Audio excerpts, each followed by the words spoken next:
Life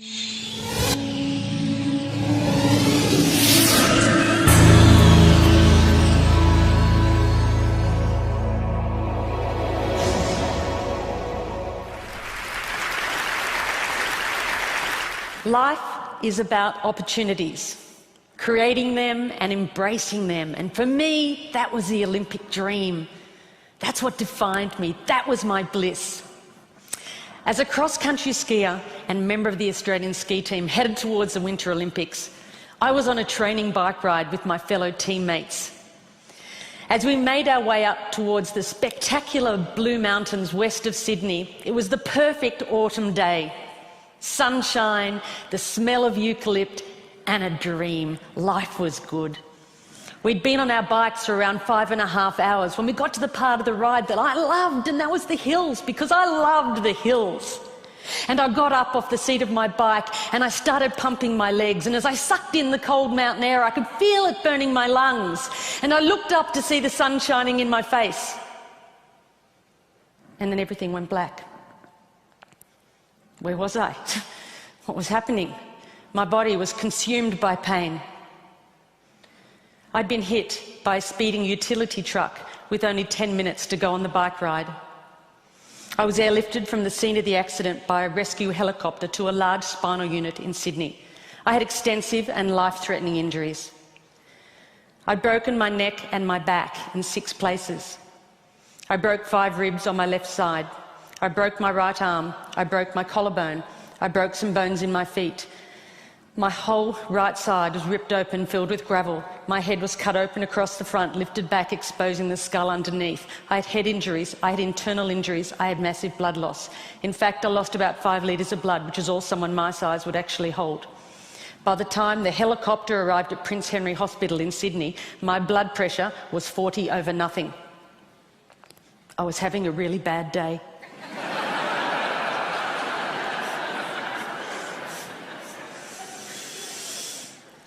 For over 10 days, I drifted between 2 dimensions.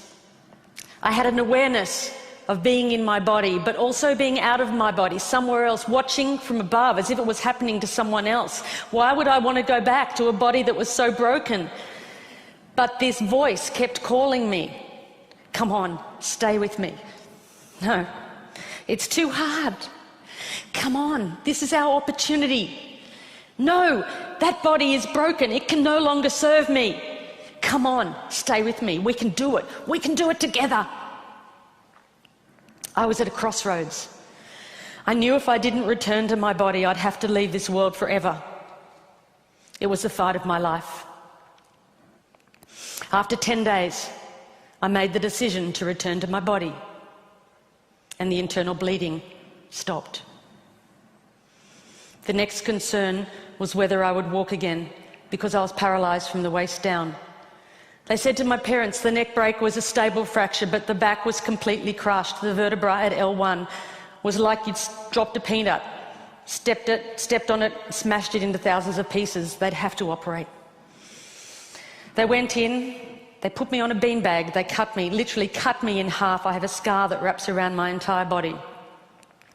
They picked as much broken bone as they could that had lodged in my spinal cord. They took out 2 of my broken ribs and they rebuilt my back, L1. They rebuilt it. They took out another broken rib. They fused T12, L1 and L2 together. Then they stitched me up. They took an entire hour to stitch me up. I woke up in intensive care and the doctors were really excited that the operation had been a success, because at that stage I had a little bit of movement in one of my big toes. And I thought, great, because I'm going to the Olympics. I had no idea. It's the sort of thing that happens to someone else, not me, surely. But then the doctor came over to me and she said, Janine, the operation was a success and we've picked as much bone out of your spinal cord as we could. But the damage is permanent. They're central nervous system nerves. There is no cure. You're what we call a partial paraplegic, and you will have all of the injuries that go along with that. You have no feeling from the waist down, and at most you might get 10 or 20% return. You'll have internal injuries for the rest of your life. You'll have to use a catheter for the rest of your life. And if you walk again, it will be with calipers and a walking frame. And then she said, Janine, You'll have to rethink everything you do in your life because you're never going to be able to do the things you did before. I tried to grasp what she was saying. I was an athlete, that's all I knew, that's all I'd done. If I couldn't do that, then what could I do? And the question I asked myself is, if I couldn't do that, then who was I? They moved me from intensive care to acute spinal. I was lying on a thin, hard spinal bed. I had no movement in my legs. I had tight stockings on to protect from blood clots. I had one arm in plaster, one arm tied down by drips. I had a neck brace and sandbags on either side of my head. And I saw my world through a mirror that was suspended above my head. I shared the ward with 5 other people. And the amazing thing is that because we were all lying paralysed in the spinal ward, we didn't know what each other looked like. How amazing is that? How often in life do you get to make friendships, judgment-free, purely based on spirit? And there were no superficial conversations as we shared our innermost thoughts, our fears, and our hopes for life after the spinal ward. I remember one night, one of the nurses came in, Jonathan, with a whole lot of plastic straws. He put a pile on top of each of us and he said, "Start threading them together." Well, there wasn't much else to do in the spinal ward, so we did. And when we'd finished, he went around silently and he joined all of the straws up till it looped around the whole ward. And then he said, "Okay, everybody, hold on to your straws." And we did. And he said, "Right, now we're all connected." And as we held on and we breathed as one, we knew we weren't on this journey alone. And even lying paralysed in the spinal ward, there were moments of incredible depth and richness, of authenticity and connection that I had never experienced before. And each of us knew that when we left the spinal ward, we would never be the same. After 6 months, it was time to go home. I remember Dad pushing me outside in my wheelchair, wrapped in a plaster body cast, and feeling the sun on my face for the first time. I soaked it up and I thought, how could I ever have taken this for granted? I felt so incredibly grateful for my life. But before I left hospital, the head nurse had said to me, "Janine, I want you to be ready because when you get home, something's going to happen." And I said, "What?" And she said, "You're going to get depressed." And I said, "Not me, not Janine the Machine," which was my nickname. She said, "You are, because see, it happens to everyone. In the spinal ward, that's normal. You're in a wheelchair, that's normal, but you're going to get home and realise how different life is." And I got home and something happened. I realised Sister Sam was right. I did get depressed. I was in my wheelchair. I had no feeling from the waist down, attached to a catheter bottle. I couldn't walk. I'd lost so much weight in hospital, I now weighed about 80 pounds. And I wanted to give up. All I wanted to do was put my running shoes on and run out the door. I wanted my old life back. I wanted my body back. And I can remember Mum sitting on the end of my bed and saying, "I wonder if life will ever be good again." And I thought, how could it? Because I've lost everything that I valued, everything that I'd worked towards, gone. And the question I asked was, why me? Why me?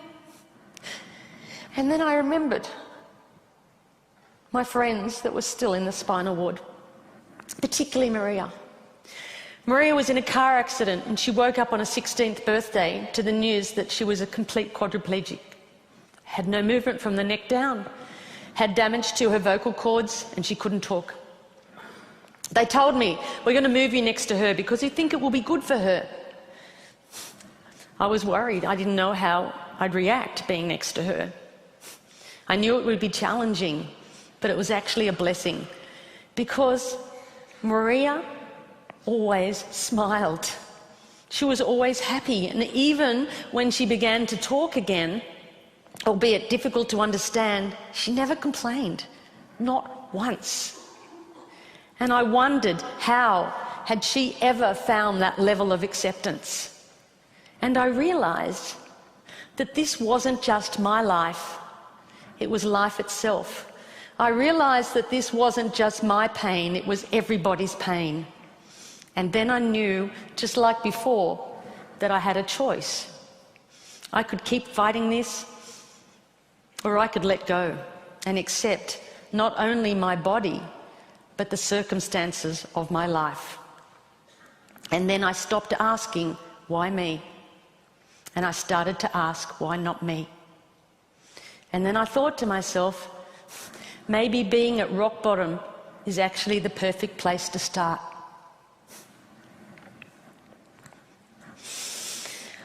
I had never before thought of myself as a creative person. I was an athlete, my body was a machine.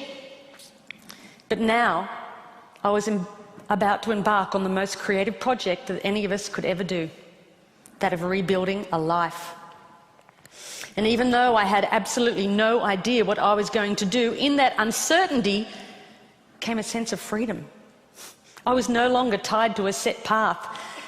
I was free to explore life's infinite possibilities. And that realisation was about to change my life. Sitting at home in my wheelchair and my plaster body cast, an aeroplane flew overhead. And I looked up and I thought to myself, that's it! If I can't walk, then I might as well fly. I said, Mum, I'm going to learn how to fly. She said, that's nice, dear. I said, pass me the yellow pages. She's passed me the phone book. I rang up the flying school. I made a booking. Said, I'd like to make a booking to come out for a flight. They said, you know, when do you want to come out? I said, well, I have to get a friend to drive me out because I can't drive. Sort of can't walk either. Is that a problem? I made a booking, and weeks later my friend Chris and my mum drove me out to the airport, all 80 pounds of me covered in a plaster body cast in a baggy pair of overalls. I can tell you, I did not look like the ideal candidate to get a pilot's licence. I'm holding onto the counter because I can't stand. I said, hi, I'm here for a flying lesson. And they took one look and ran out the back to draw short straws. You get her. No, you take her. Finally, this guy comes out. He goes, hi, I'm Andrew, and I'm going to take you flying. I go, great. So they drive me down. They get me out on the tarmac, and there was this red, white, and blue aeroplane. It was beautiful. They lifted me into the cockpit. They had to slide me up on the wing, put me in the cockpit. They sat me down. There are buttons and dials everywhere. I'm going, wow, how do you ever know what all these buttons and dials do? Andrew, the instructor, got in the front, started the aeroplane up. He said, would you like to have a go at taxiing? That's when you use your feet to control the rudder pedals, to control the aeroplane on the ground. I said, no, I can't use my legs. He went, oh. I said, but I can use my hands. And he said, okay. So he got over to the runway and he applied the power. And as we took off down the runway and the wheels lifted up off the tarmac and we became airborne, I had the most incredible sense of freedom. And Andrew said to me, as we got over the training area, you see that mountain over there? And I said, yeah. And he said, well, you take the controls and you fly towards that mountain. And as I looked up, I realised that he was pointing towards the Blue Mountains, where the journey had begun. And I took the controls, and I was flying.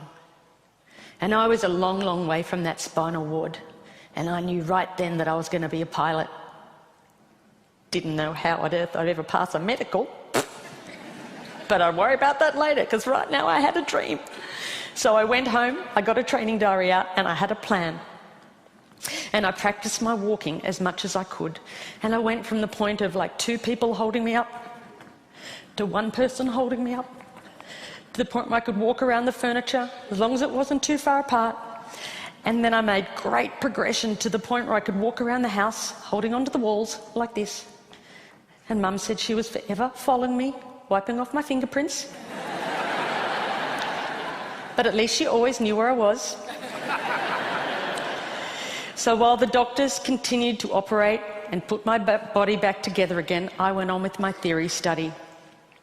And then eventually and amazingly, I passed my pilot's medical, and that was my green light to fly. And I spent every moment I could out at that flying school, way out of my comfort zone. All these young guys that wanted to be Qantas pilots, you know, and little old hop-along me in first my plaster cast and then my steel brace, my baggy overalls, my bag of medication and catheters, and my limp. And they used to look at me and think, oh, who is she kidding? She's never going to be able to do this. And sometimes I thought that too. But that didn't matter, because now there was something inside that burned that far outweighed my injuries. And little goals kept me going along the way, and eventually I got my private pilot's license. And then I learned to navigate, and I flew my friends around Australia. And then I learned to fly an aeroplane with 2 engines, and I got my twin engine rating. And then I learned to fly in bad weather as well as fine weather and got my instrument rating. And then I got my commercial pilot's license. And then I got my instructor rating. And then I found myself back at that same school where I'd gone for that very first flight, teaching other people how to fly. Just under 18 months after I'd left the spinal ward.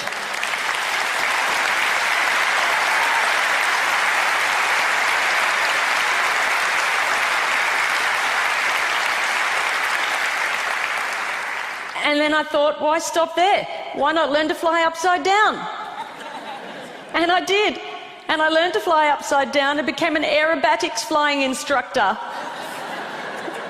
And Mum and Dad, never been up. But then I knew for certain that although my body might be limited, it was my spirit that was unstoppable. The philosopher Lao Tzu once said, when you let go of what you are, you become what you might be. I now know that it wasn't until I let go of who I thought I was that I was able to create a completely new life. It wasn't until I let go of the life I thought I should have that I was able to embrace the life that was waiting for me. I now know that my real strength never came from my body. And although my physical capabilities have changed dramatically, who I am is unchanged. The pilot light inside of me was still alight, just as it is in each and every one of us. I know that I'm not my body, and I also know that you're not yours. And then it no longer matters what you look like, where you come from, or what you do for a living. All that matters is that we continue to fan the flame of humanity by living our lives as the ultimate creative expression of who we really are. Because we are all connected by millions and millions of straws. And it's time to join those up and to hang on. And if we are to move towards our collective bliss, it's time we shed our focus on the physical and instead embrace the virtues of the heart. So raise your straws if you'll join me. Thank you.